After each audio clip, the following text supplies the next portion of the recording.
Olá, tudo bem com vocês? Sou o Rodrigo Souza, esse é o Estúdio Conecta. Estamos aqui para mais um dia de entrevista, de bate-papo, de informações e conteúdos para vocês, tá? Desde já agradeço a todos que enviaram as suas perguntas no grupo particular, no Facebook, no Instagram, para que hoje nós possamos partilhar um tema muito importante em nossa sociedade, que é sobre o autismo.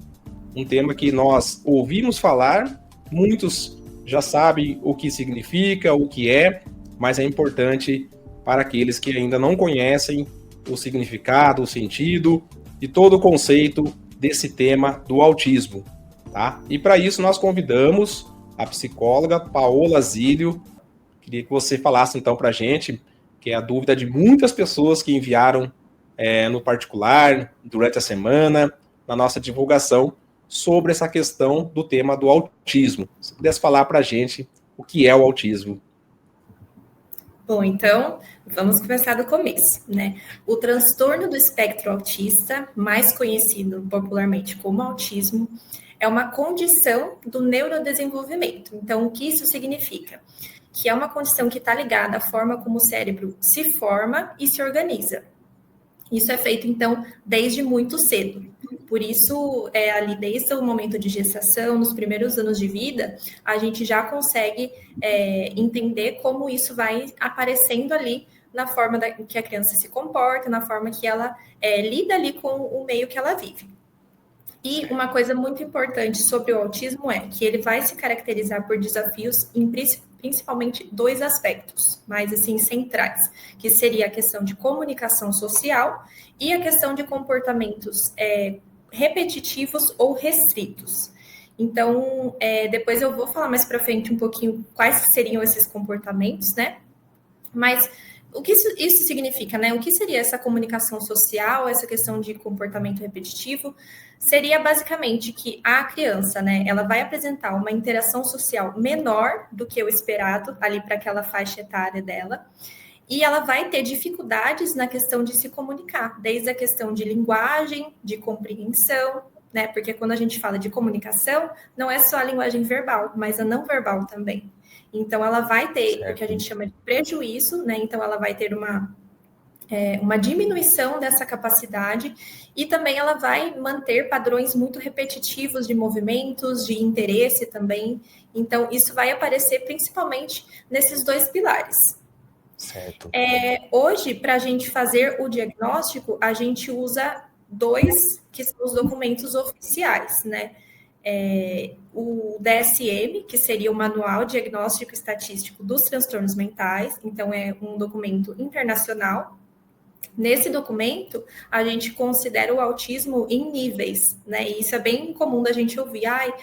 Eu conheço uma pessoa autista que é nível 1, conheço um nível 3. Então, essa questão de divisão de níveis aparece no DSM, né? Que é esse manual.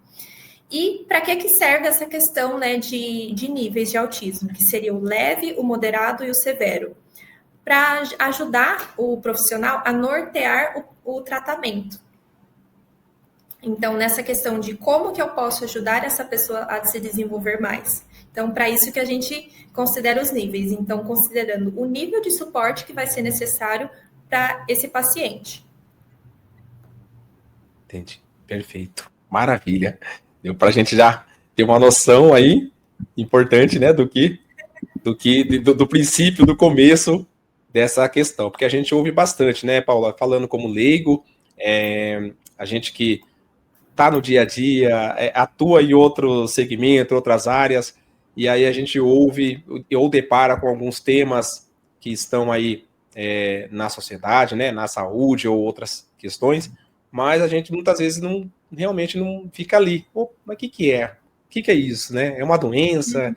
É só uma questão como se diz? De reforço, ou sei lá, outra questão.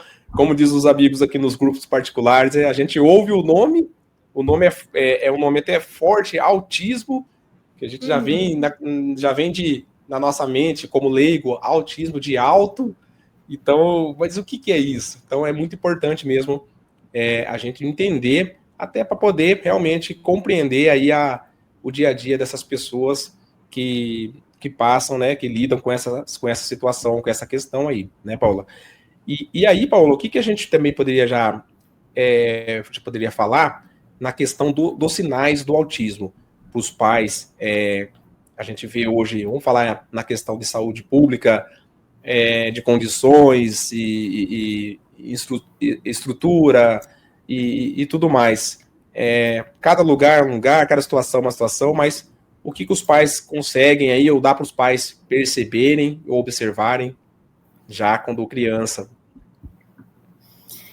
Pensando, né, como a gente conversou, que é algo que a criança já nasce, né, com o autismo, então, desde muito cedo, é possível a gente observar alguns sinais de que vão ser indicativos de que algo não está legal, de que algo não está como a gente espera, assim, dentro do que a gente considera os marcos do desenvolvimento de uma criança. E são várias coisas que podem aparecer, né, então, uma coisa que é muito comum de acontecer é falar, mas o meu filho faz isso, mas o meu filho tem isso, então quer dizer que ele é autista? Então, não tem como a gente pegar coisas individuais. Então, eu vou citar uma série de coisas que podem ser sinais, mas sozinho isso não significa. É bem importante a gente reforçar isso. Certo. Uma das questões que assim, uma das primeiras que a gente percebe é a questão de atraso ou ausência da fala, né? Então, ali, entre uns 6 meses, um aninho, a criança já começa a emitir muitos sons, né? Fazer os balbucieios. Também depois ela começa a formar pequenas palavrinhas, então, pá, tudo isso a criança já vai desenvolvendo. No caso da criança autista, ela vai ou ter um atraso dessa questão, ou ela não vai executar essa fala. Então, isso é um dos sinais que a gente já observa ali logo de início. Outra questão é o pouco contato visual. Então, muitas pessoas falam que parece que, às vezes, a criança autista, ela fica ali no mundinho dela, porque ela não tem tanto essa troca de olhar, ela não mantém muito o contato visual com as outras pessoas, mesmo que seja, por exemplo, a mãe ou o pai, né, pessoas muito próximas, ela tem, muitas vezes, essa questão de não trocar muito o contato visual. Certo. Também a gente pode observar a dificuldade em compartilhar interesses. Então, ela vai ficar muito presa às coisas que ela gosta. Ela não vai ficar tão aberta a conhecer coisas diferentes, né?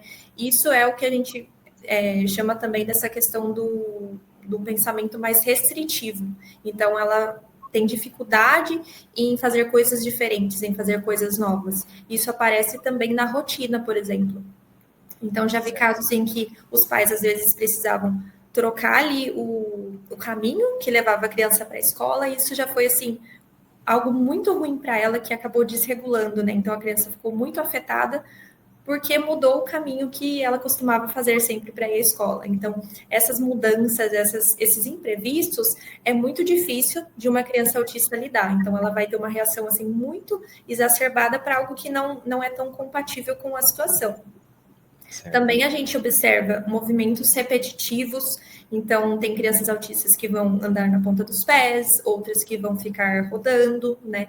E também isso é uma forma de se autorregular para que ela vá se sentindo melhor.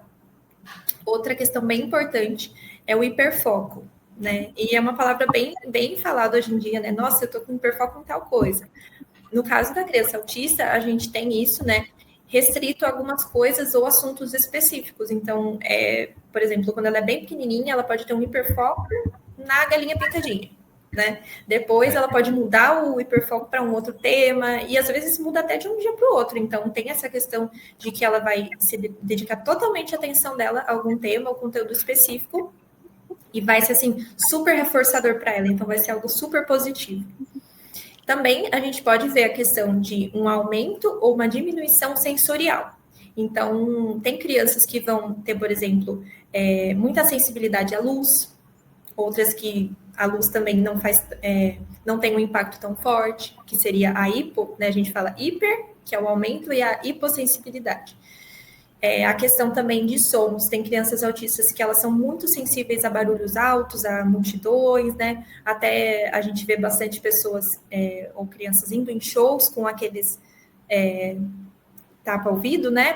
Por conta dessa sensibilidade do som mesmo. Enquanto outras, elas com barulho super alto parece que não faz nada, né? Então elas têm essa diminuição. A mesma coisa com textura, com sabor. Então a criança autista também tem muito essa questão da alimentação que acaba chamando a atenção dos pais muitas vezes. Também a gente pode considerar a ecolalia, que seria a repetição de palavras. Então, você fala, por exemplo, você quer água? Aí a criança fala, você quer água? Ou então ela só fala, água, água. Ela fica repetindo a mesma coisa, mesmo que às vezes não tenha muito sentido ali naquela situação. E, por último, a gente pode citar quando ela não responde muito quando é chamada pelo nome, né? Então, isso também é um sinal que acende o alerta aí para nós. Legal, perfeito. Eu queria até aproveitar já dentro dessa explanação que você colocou aí. O Leandro Moreira tinha mandado no grupo particular para a gente, foi até agora à tardezinha já. Ele pergunta assim, se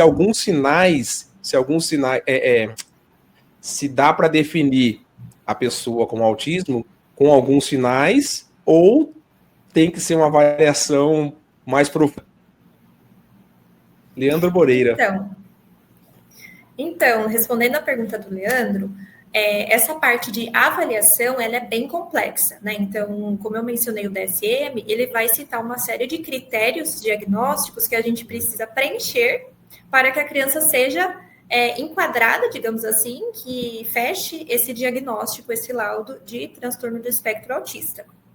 Então, é toda uma avaliação que vão ter testes, vão ter questionários, entrevista, toda uma parte para fazer a investigação.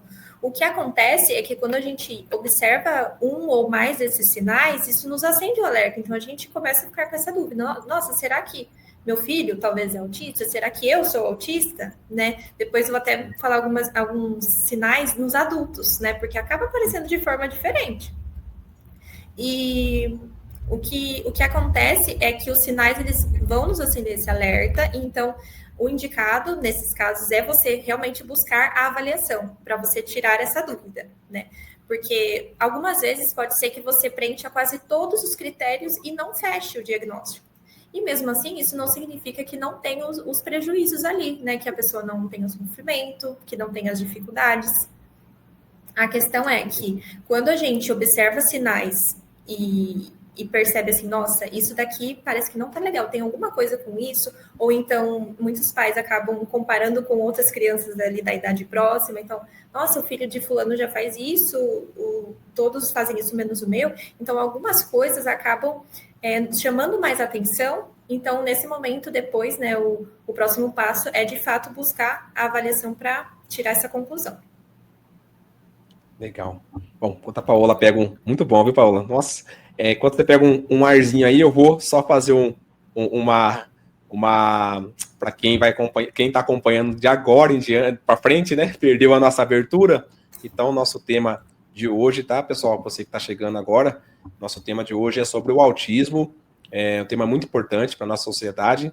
Nós estamos recebendo a psicóloga Paola Zílio, trazendo informações muito importantes, tá? Explicando um pouco aí sobre essa questão do autismo, como lidar com o autismo, como identificar o autismo, e aí então é importante para que, se você conhecer alguém, ou se você tem algumas dúvidas, e a partir dessa entrevista, desse bate-papo aqui, que você possa, né, adquirir esse conhecimento e repassar, caso necessário, para quem necessite, tá bom? Então nós estamos hoje nesse tema do autismo. Agradecendo a todos vocês que participaram, estão participando de alguma forma, tá? Enviando as perguntas.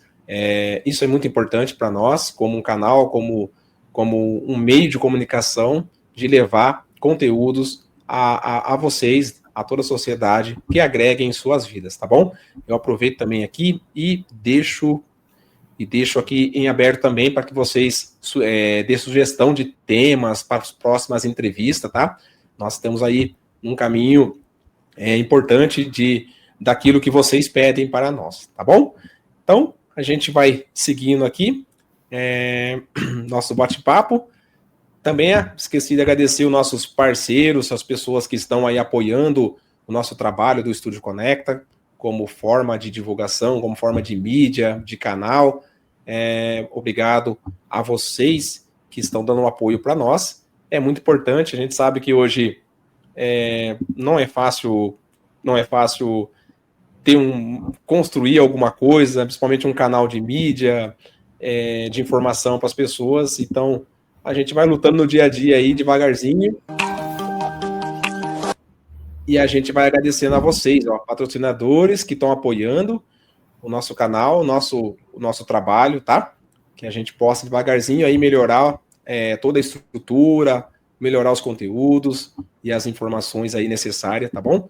Muito obrigado mesmo a vocês que acreditam em nós. E você que queira ajudar o nosso trabalho, entre em contato, deixe nos comentários aqui, tá bom? Que a gente entre em contato com vocês para poder fortalecer o nosso trabalho aí. Beleza? Seguimos então com o nosso bate-papo com a nossa convidada, a Paola Zílio, que está sendo muito, muito bom, muitas informações importantíssimas, tá? Paola, em relação à definição do autismo, ele é caracterizado como doença? Como que se vê isso?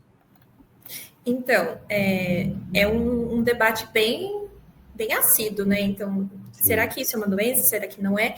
E se a gente for entender o conceito mesmo de doença, o autismo não é considerado. Certo. Por quê? É uma condição do desenvolvimento neurológico, tem toda essa questão, mas hoje a gente não identifica o que a gente chama de etiologia, que seria o quê? A causa. A gente não tem uma causa única e definida que fala isso que causa o autismo.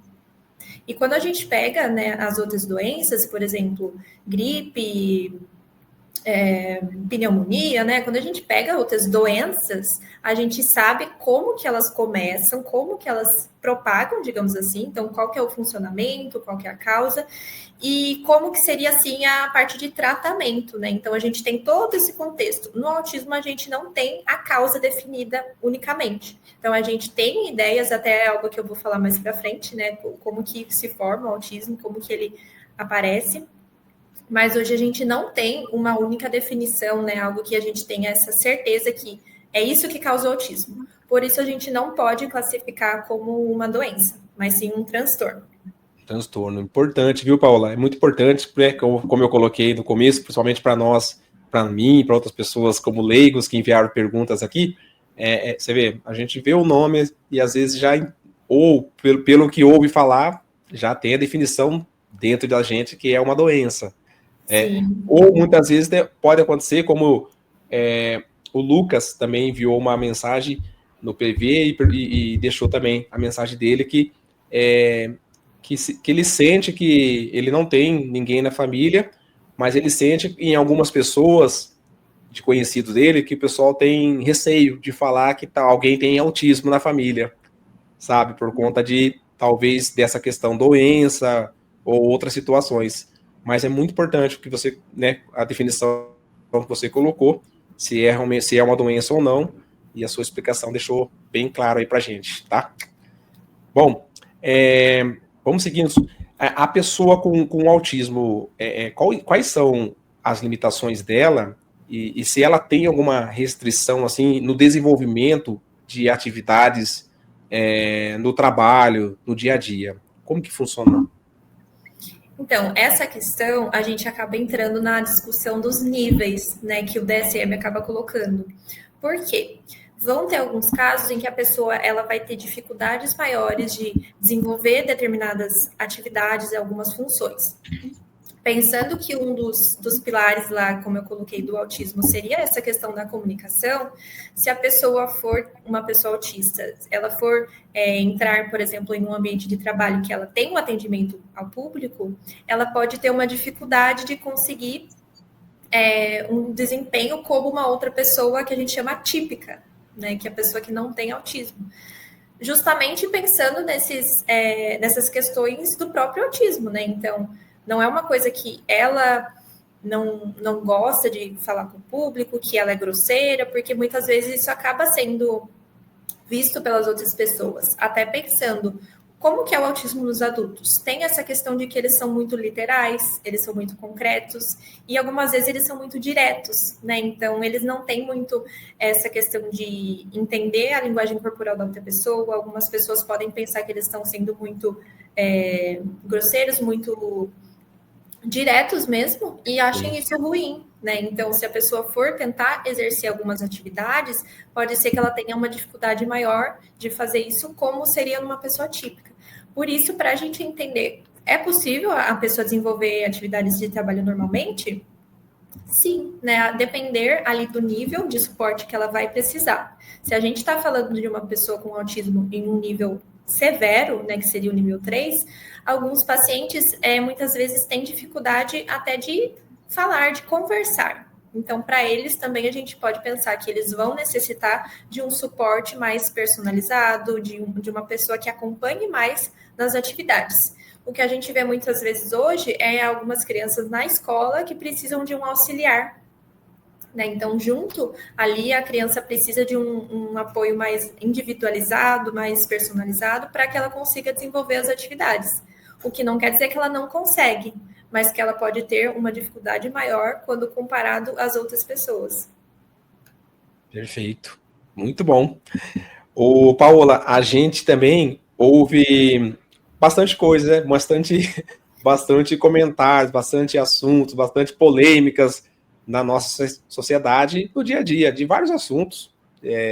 Até acaba sendo um pouco, como você diz, normal até, porque é muitos assuntos que surgem, e dentro dessas situações a gente vê que tem muito mito. O que é mito, o que é o que circula hoje sobre o autismo em relação a mito? Muita coisa, né? Então, a gente pode começar. Uma das mais, assim, que eu tenho visto ultimamente é que vacinas causam autismo. Isso, a gente entra numa discussão bem longa, assim, porque teve até um estudioso, assim, um pesquisador, muitos anos atrás, que ele tentou forjar uma pesquisa para dar a entender isso, né? Então, nossa, as vacinas estão causando autismo. Então, ele tentou manipular ali a pesquisa, o que acabou dando esse resultado. Porém, já foi desmentido há muito tempo também pela ciência. Então, hoje a gente entende que não tem nada a ver, não tem relação, né, de vacinas, de coisas assim, de medicamento com o autismo, né? Isso não acontece, é um mito. Também um outro mito seria que todos os autistas são iguais. Como a gente chama de espectro, né, significa que tem muitas coisas diferentes dentro desse universo. Então, nenhum autista vai ser igual ao outro. Como eu mencionei, pode ser que tenha algum autista, alguma criança que tem esse hiperfoco em alguma coisa específica, que ande na ponta dos pés. Pode ter outro que ele vai não ter hiperfoco, mas ele tem algum dos outros sinais. Então, é muito diferente de pessoa para pessoa. Outro mito que eu poderia citar é que só crianças têm autismo. E não, né? O autismo é um transtorno, então a pessoa ela vai ter o autismo para sempre, digamos assim. Então, mas eu só descobri na vida adulta, então eu desenvolvi o autismo depois de adulto? Não, é que talvez você não tenha se dado conta dos sinais quando você era mais jovem, talvez não era tão falado como é hoje, né? Então acabou passando mais despercebido. Outra questão seria que existe um remédio que cura o autismo. E não, né? Quando a gente fala de transtornos de uma forma geral, assim como seria o autismo, a gente não tem um medicamento específico para isso. Então, não tem um medicamento que você tome para o autismo. O que existe são medicamentos que vão ajudar em alguns sintomas. Então, se o autista, por exemplo, tem uma ansiedade, se ele tem uma questão de hiperatividade. Então, o medicamento seria para associar, né, os sintomas e não ao autismo em si. E também uma que eu escuto muito é que hoje a gente está numa epidemia de autismo. Parece que todo mundo é autista, né? Tenho quase certeza que você já deve ter ouvido isso também, porque a gente ouve muito. Sim. E, na verdade, o que acontece é que hoje a gente tem um conhecimento muito maior para avaliação. A gente tem também os critérios diagnósticos, então essa parte para avaliação psicológica e chegar no diagnóstico é muito mais efetivo do que era antes, né? Conforme os anos vão passando, os estudos vão sendo mais fomentados, mais aprimorados, e também a gente tem um acesso maior à informação. Então, muitas pessoas já conseguem pesquisar, ter acesso ao que é o autismo, quais são os sinais de autismo. até mesmo na escola. Então, eu recebo muito famílias assim que falam, nossa, a escola que sugeriu da gente vir, né? Então, dentro da escola, os professores já estão mais alertas, né, a esses sinais. Também pessoas que talvez não tenham acesso com crianças, mas descobriram, né, o que é o autismo, o que acaba aumentando mesmo o número de pessoas autistas. Né? Numa última pesquisa que saiu, considera-se que tem um autista a cada 36 crianças. Então, é um número bem alto, né? Mas não é uma questão que virou uma epidemia, mas que, na verdade, hoje está sendo muito mais falado, de fato. Perfeito, muito bom. Bom, vou aqui mais uma vez fazer, então, a nossa relembrando você que está chegando, tá? Hoje nosso tema é importante sobre o autismo, psicóloga Paola Zílio trazendo informações, tá bom? A gente agradece a todos que nos apoiaram até esse momento, trazendo informações, participando com as perguntas, e a gente está fazendo aqui no decorrer desse bate-papo. Muito importante que você depois compartilhe esse vídeo, tá? E para que as pessoas possam receber também esse conteúdo, tá bom, gente? Então, o tema hoje sobre autismo com a psicóloga Paola Zílio. Estamos aqui, cidade de Piracicaba, mas aí transmitindo para todo o estado, toda a região, todo o país, aonde for possível chegar, a gente vai chegando, porque aqui o Estúdio Conecta. Estamos conectados aonde for possível, tá bom? Então, seguimos. Muito bom, muito interessante, muito importante, muito pertinente cada partilha. A Paola colocou uma coisa muito importante, né, sobre essa questão aí do comportamento, dos sinais, e a gente, da doença ou não doença, bem explicadinho. E aí, Paola, o que a gente também pode falar em relação ao diagnóstico do autismo, se ele é mais comum em meninas, né, em meninos, como é que funciona? Como é que está hoje essa estatística? A estatística ainda mostra que é mais frequente nos meninos. Porém, o que a gente tem nas pesquisas que a gente tem observado é que muitas formas de avaliação, então muitos testes, muitos questionários acabavam sendo mais dentro dos comportamentos dos meninos mesmo. Então acabava meio que levando para esse lado de fato os meninos serem mais diagnosticados. Então as meninas têm percebido que elas estão sendo subdiagnosticadas por algumas questões bem importantes, inclusive culturalmente falando. Então, se a gente pensar no comportamento esperado socialmente de uma menina, é que ela seja mais quietinha, que ela seja mais na dela, mais tímida. O que acaba acontecendo é que isso é bem assim parecido com o comportamento observado em algumas pessoas com autismo dentro do espectro. Já um menino, quando ele é mais quieto, quando ele é mais na dele, isso já chama mais atenção. Né? Então, isso já acaba gerando um alerta maior. Por isso que os meninos acabam chegando muito mais na parte de avaliação do que as meninas. Então, nas meninas, é recorrente assim que esse comportamento mais calado, mais na dela, seja visto como normal da menina. Então, as meninas chegam menos para avaliação, o que pode acabar influenciando aí nessas estatísticas. Perfeito.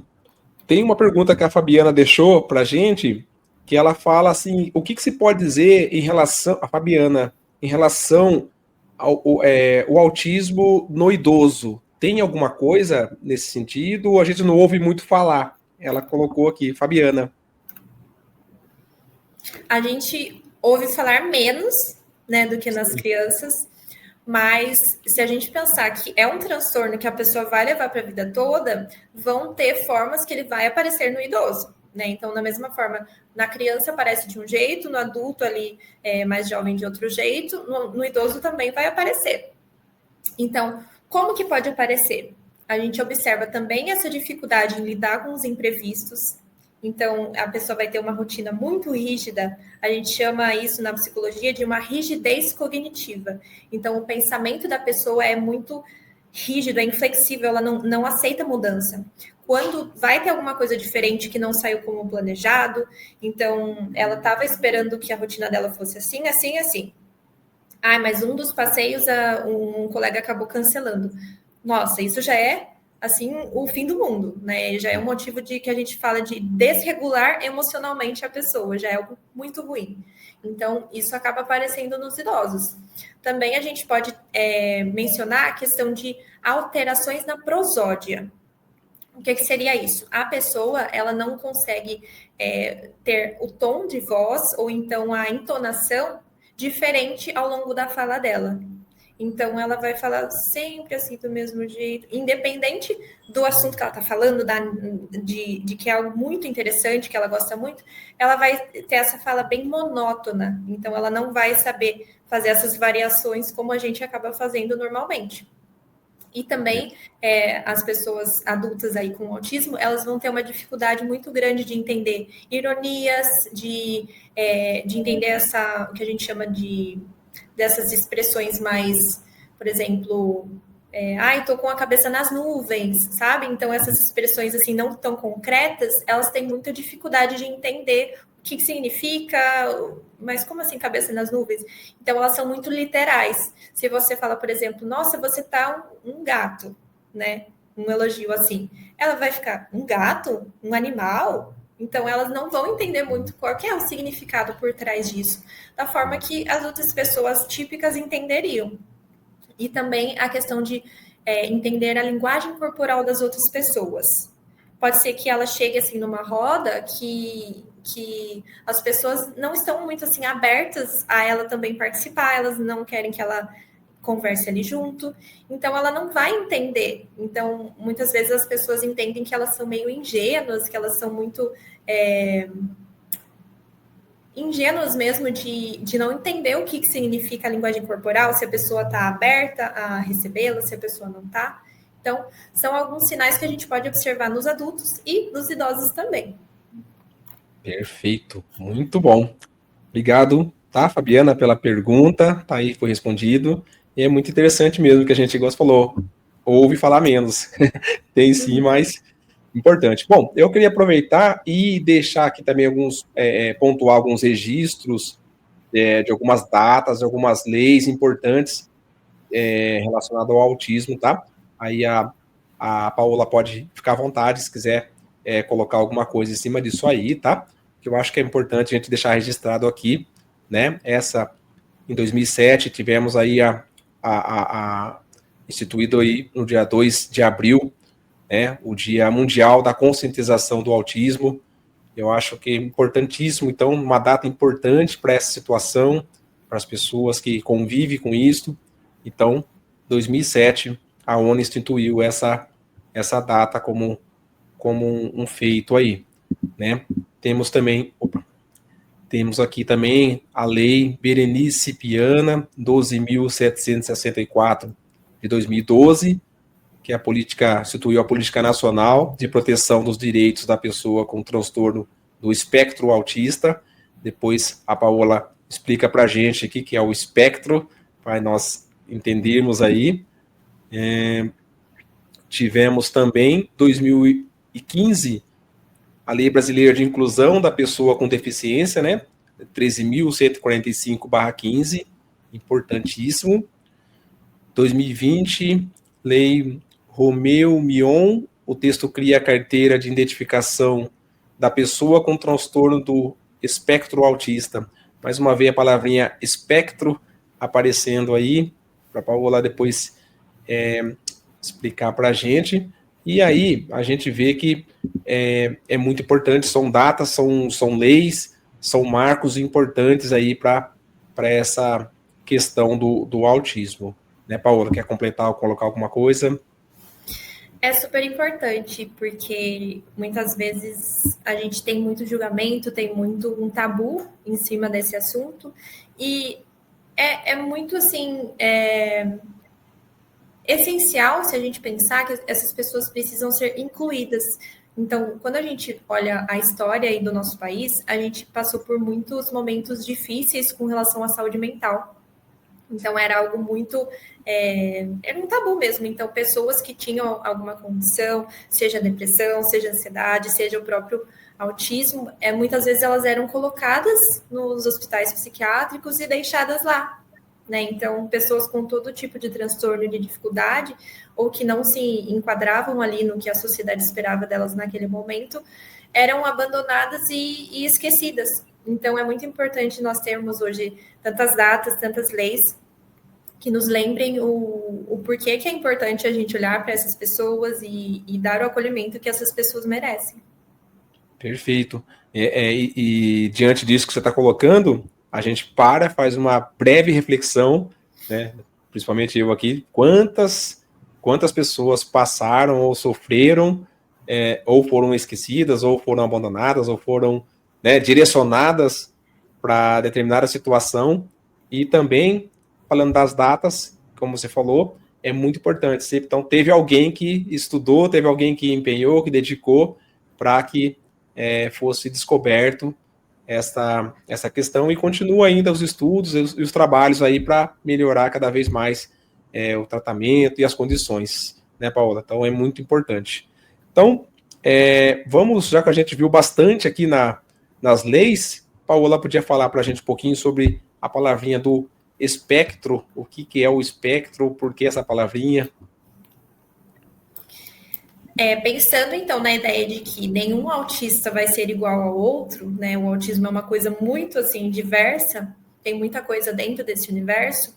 A gente hoje tem essa classificação de espectro, pensando nessas diferenças de sintomas, de dificuldade, de habilidade que estão dentro do autismo. Se a gente pegar alguns anos atrás, que os documentos aí de diagnóstico não estavam atualizados da forma que estão hoje, tinham muitas coisas diferentes, então muitos transtornos que eram separados, né, como o transtorno de Rett, o síndrome de Asperger, também algumas pessoas se lembram desse nome. Então, muitos desses transtornos que a gente chama de transtornos globais do neurodesenvolvimento eram separados. E hoje a gente tem o transtorno do espectro autista que vai englobar vários desses transtornos de uma forma só, pensando na questão de nível de suporte que vai ser necessário, na dificuldade aí que essa pessoa vai ter, e também nas habilidades e potencialidades que ela pode ter, mesmo estando dentro desse espectro. Então, pensando, algumas pessoas vão precisar de um apoio maior, outras vão ser mais independentes, porém, todas vão estar incluídas aí no que a gente considera esse espectro do autismo. Muito bom, Paola. Tem uma pergunta aqui que veio, Paola, do Danilo Miranda.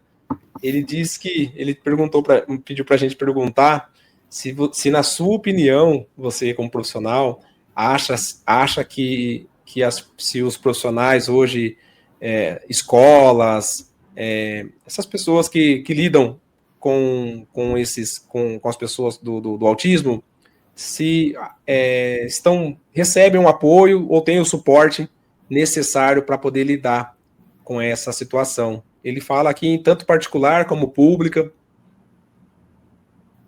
Uma pergunta bem pertinente. E a resposta que os psicólogos amam é depende. Então, eu acredito que vão ter muitos profissionais que acabam se sobrecarregando com a quantidade de demandas que aparecem. Vão ter outros que acredito que tenham uma tranquilidade maior ali para lidar com os casos, né?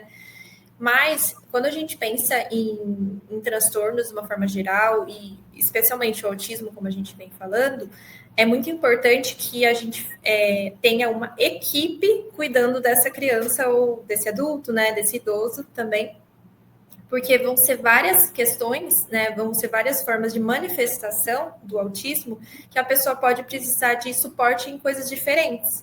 Então, se ela tiver dificuldade nessa questão de rigidez cognitiva, então ela precisa ser mais flexível no dia a dia, ela precisa que as emoções dela sejam mais equilibradas, aí é interessante ela fazer terapia, por exemplo, com um psicólogo.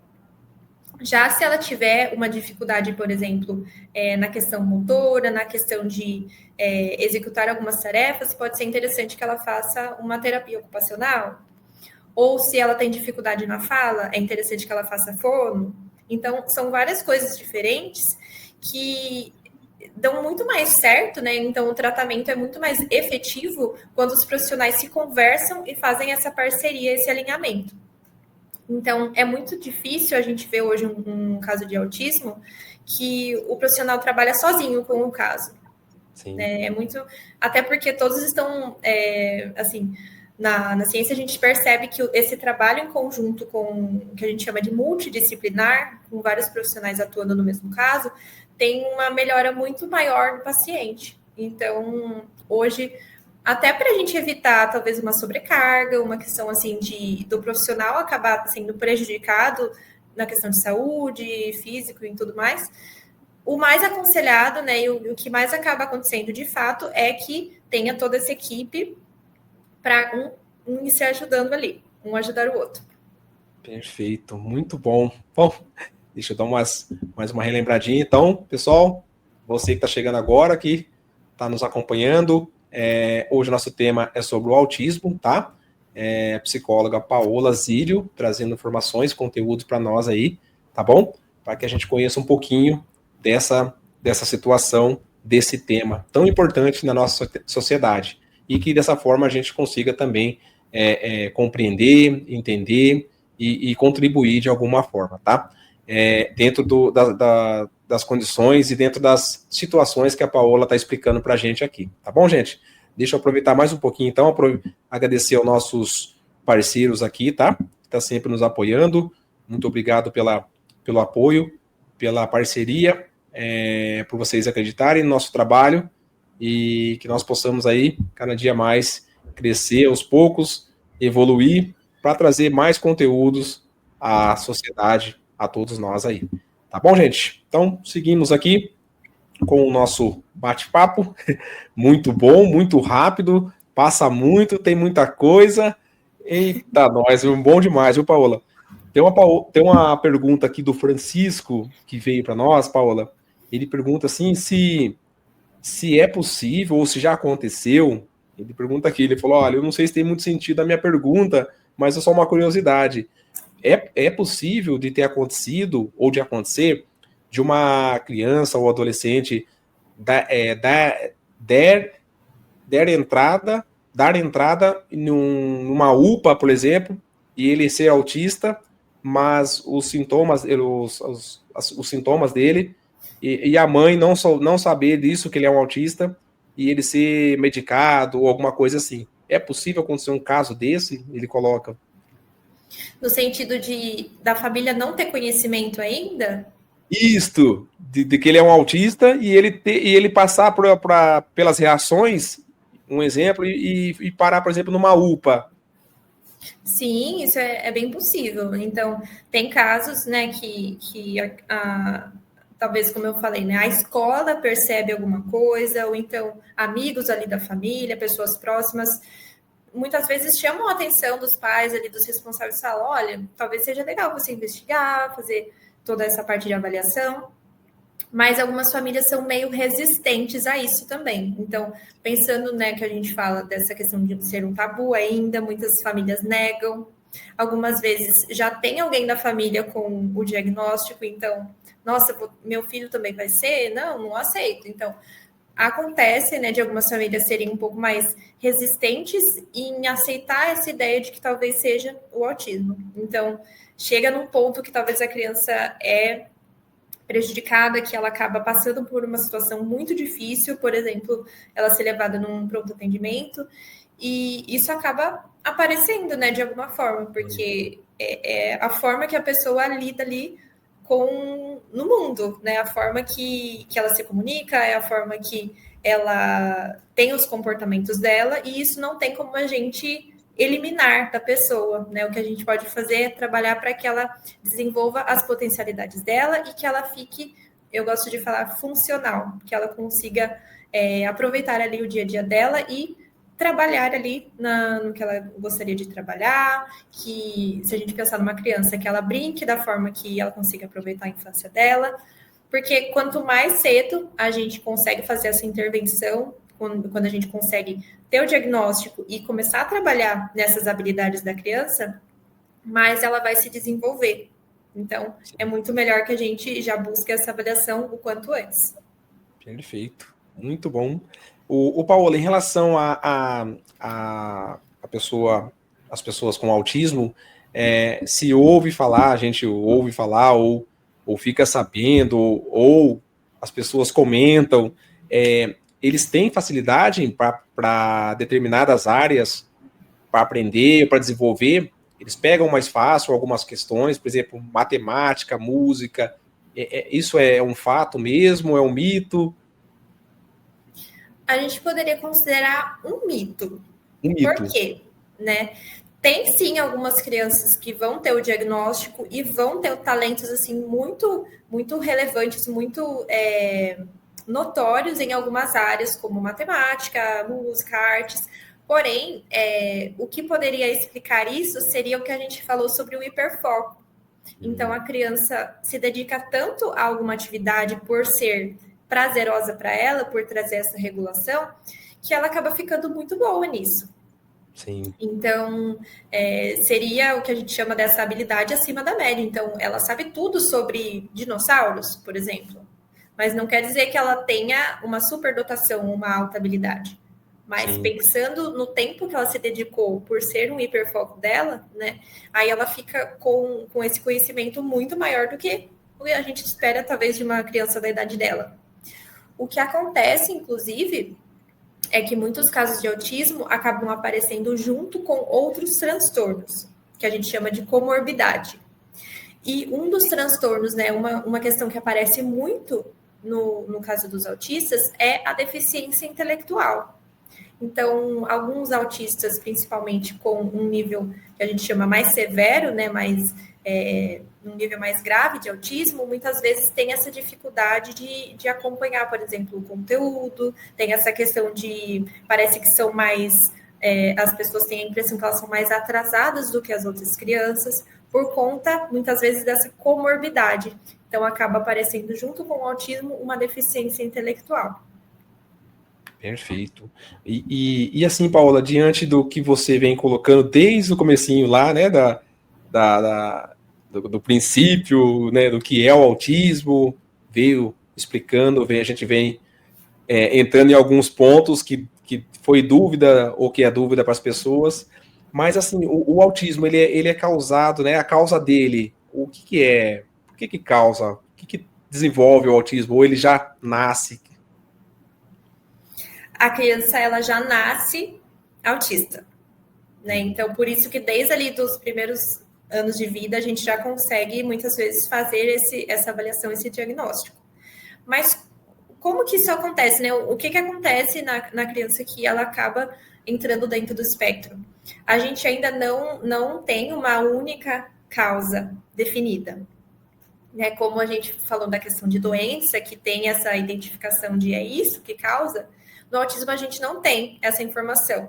O que a gente identifica são fatores ali do ambiente, fatores ambientais que aumentam o risco. Né? Então, quando a gente faz a avaliação, a gente faz uma série de perguntas para entender um pouco, desde o momento ali da gravidez até do planejamento, tudo isso é investigado, justamente pensando que tem coisas que podem acontecer nesse momento que vão aumentar a chance. Então, junto à questão que a gente fala genética, que é a questão mais forte hoje no autismo, a gente vai ter esses fatores ambientais. Então, o principal, assim, quando a gente pensa na causa do autismo, é a questão genética. Mas mesmo pensando que é uma questão simples, genética, hoje a gente considera que já tem mais de 1000 genes envolvidos dentro do autismo. Então, não é assim, o gene X, assim, não é uma coisa só. Tem mais de 1000 genes que já foram identificados que estão associados com o autismo. Pensando na questão dos fatores, então, de risco, né, para além dessa questão genética, a gente tem a questão de prematuridade, né? Então, quando a criança, o bebê, acaba nascendo antes ali do momento ideal. A gente tem a questão de sofrimento fetal. Então, quando o bebê ainda está dentro da barriga, né, naquele momento intrauterino, se tem alguma coisa que acontece naquele momento, isso também pode afetar. Tem a questão também de uso de ácido valproico na gravidez ou de outras drogas, como maconha. Também a gente tem a questão de idade avançada, tanto do pai como da mãe. Então, percebe que são muitas coisas, uma diferente da outra, que pode acarretar, né, no que a gente chama no autismo. Então, muitas pessoas têm essa dúvida assim de, meu pai é autista, eu vou ser autista? Ou então, eu tenho um conhecido, um primo que é autista, eu também vou ser? E não é necessariamente verdade, né? Não é uma regra. Mesmo que o seu pai e sua mãe sejam autistas, isso não significa que você vai ser com certeza. Porque além dessa questão genética, que é muito forte de fato, a gente precisa, como se fosse assim, de mais coisas que seriam o que a gente chama desses fatores ambientais. Perfeito, muito bom. E aí, Paola, seguindo então, você já colocou um pouquinho sobre a questão das indicações que no caso, os profissionais ou quem está ali lidando com as crianças, com o autista, no caso, de pontuar os sinais que a pessoa pode estar apresentando. Hoje a gente pode dizer, assim, no caso, os familiares, os professores, os colegas de trabalho, vamos colocar assim, né? No processo de inclusão de uma pessoa autista, quanto isso tem que dar para contribuir, do seu ponto de vista? Essa parte da inclusão é muito importante, né? Até pensando, como a gente estava falando das leis, pensando no histórico que a gente teve com relação à forma que as pessoas autistas e com transtornos mentais foram tratadas no passado, é muito importante que a gente hoje dê a atenção que elas merecem e que a gente consiga que elas tenham tudo que elas têm de direito, né? Que elas recebam tudo que elas têm de direito. Com relação à questão de como que a gente pode, então, ajudar, né? Se eu, por exemplo, não sou um profissional da saúde, eu não sou professor, qual que é o meu papel? Como que eu posso contribuir, então, com essa causa tão importante? Pensando em acolher, né? Então, você oferecer um acolhimento, você propagar informações verdadeiras, reais, que possam ajudar, como é o que a gente está fazendo aqui, né? A gente está propagando informação. Sim. Também respeitando as diferenças, isso é muito importante, porque são questões que a pessoa autista ela vai ter dificuldades e pode ser realmente que ela faça diferente. Isso não quer dizer que ela seja menos do que as pessoas que conseguem.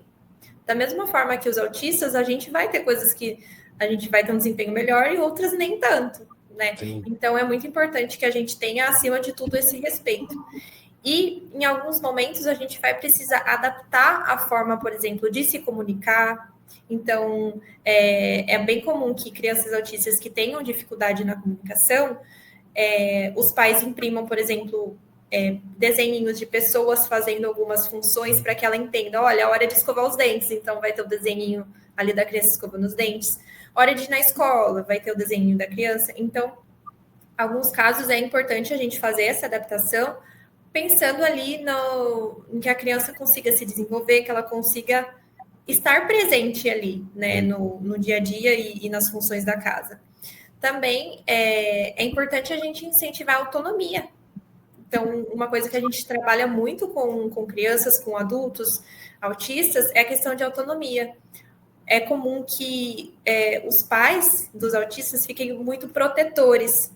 Isso é bom em certa medida, né? Mas todo excesso é arriscado. Então, é importante que aos poucos você vá desenvolvendo ali para a criança pegar um Uber sozinha, que ela consiga sair com os amigos sem você precisar estar junto. Então, dando essa autonomia, essa independência, valorizando as potencialidades que ela tem também. Então, ela consegue fazer muita coisa. Não é porque ela não consegue fazer isso ou aquilo que ela não é boa em nada, que ela não consegue fazer nada. Sim. Então, pensar na escola, na família, na sociedade, trabalhando juntos, a gente consegue fazer essa inclusão acontecer de verdade.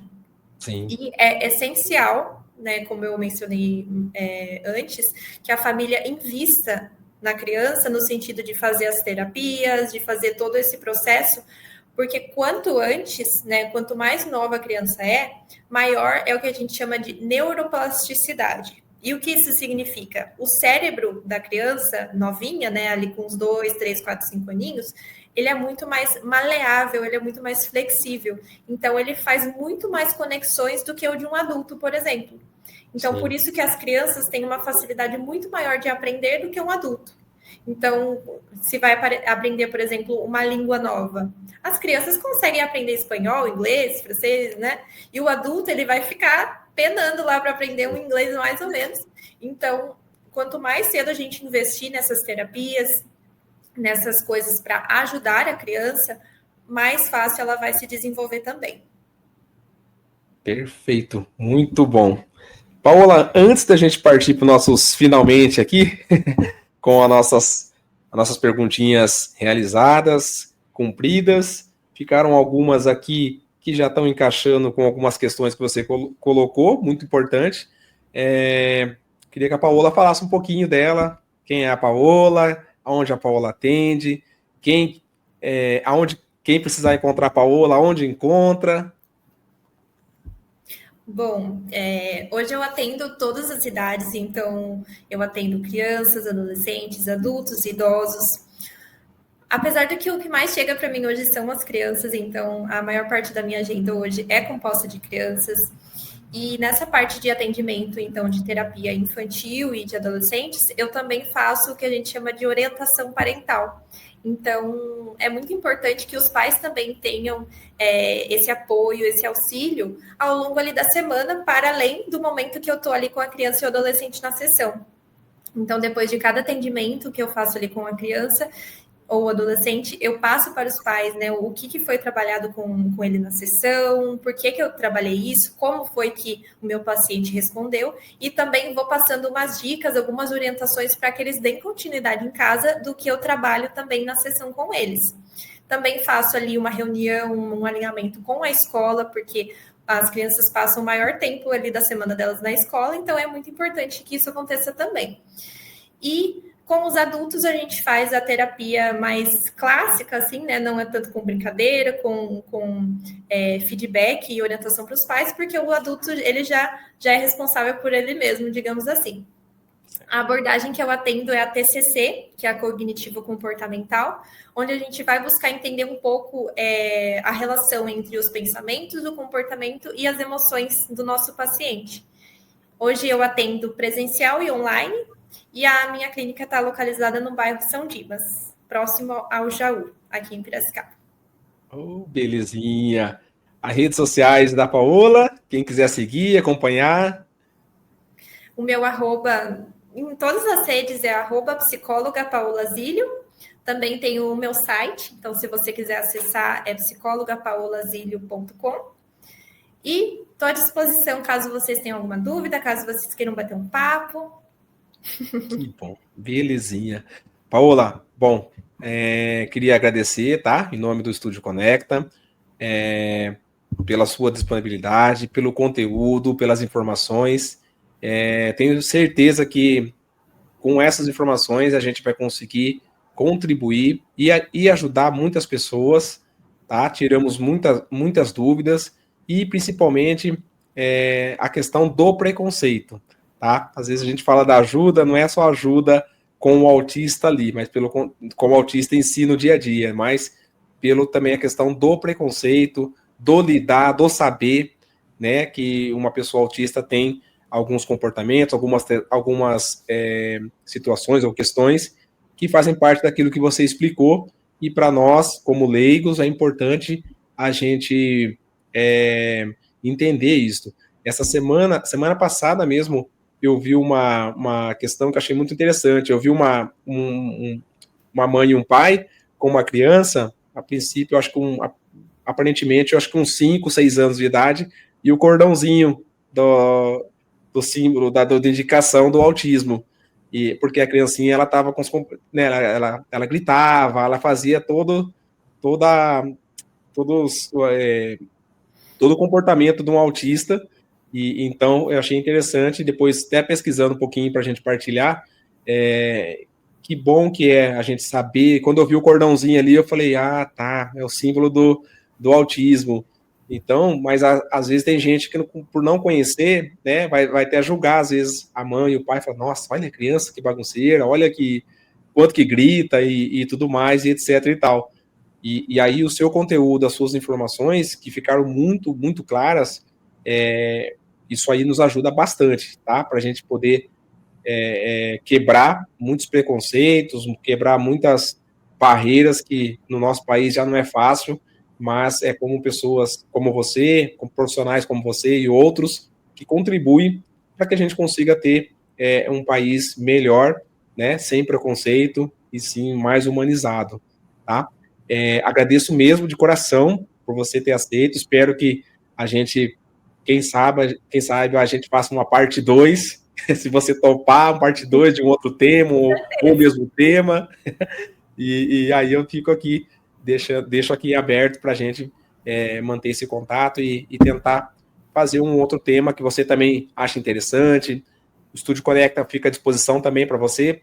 Tiver alguma situação, algum evento, alguma questão que vocês queiram divulgar, pode mandar para mim aqui, né, no contato, que a gente divulga o assunto ou a situação também, tá bom? Então, deixo aqui para você, então, as suas considerações finais, para a gente finalizar e agradecer, né, desejando para você um bom descanso, uma boa semaninha aí, mais um pouquinho, né, de trabalho, e o nosso muito obrigado, e o pessoal da clínica também aí, muito obrigado a todos que depois puderem assistir ou estiverem apoiando aí. Com certeza, eles estavam aqui já doidos para ver o link já, esperando eu mandar. Mas eu queria mais uma vez te agradecer pelo convite e também parabenizar, porque a gente precisa de mais espaços como esse, onde a gente compartilha informação, onde a gente dá voz aos profissionais que vão desmistificar muita coisa, porque eu também tenho conteúdos que eu acessei ali no canal que eu não fazia ideia o que era, né? Porque não é da minha área, então não é da minha especialidade.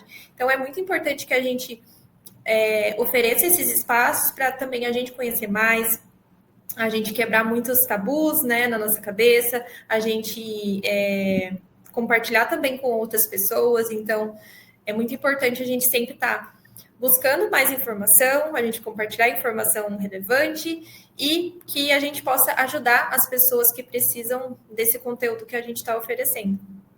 Belezinha, maravilha, Paola, obrigado, viu? Eu agradeço pelas palavras, tá? Pelo apoio, não tenho nem que dizer, tá? De tudo que você colocou aí, e a gente vai se falando, tá bom? Então, mais uma vez, então, obrigado mesmo, e a gente vai finalizando por aqui. Paola vai agora no seu descanso. Pessoal, muito, muito obrigado a todos vocês, tá? Mais uma vez, a Paola Zílio, psicóloga. Você que tiver interesse ou estiver precisando, tá, de um atendimento ou indicação, tá aí à disposição. Ficou aqui o telefone. Se vocês quiserem mandar mensagem também para a gente, pode mandar, que a gente encaminha para a Paola no contato dela aí, tá bom, gente? Deus abençoe a todos. Fiquem com Deus, né? Um bom restinho de final de semana. E lembrando, mandem sugestão lá dos próximos temas para que a gente possa trazer para vocês dentro das nossas condições também. Tá bom? Deus abençoe a todos. Muito obrigado. Estúdio Conecta agradece a todos.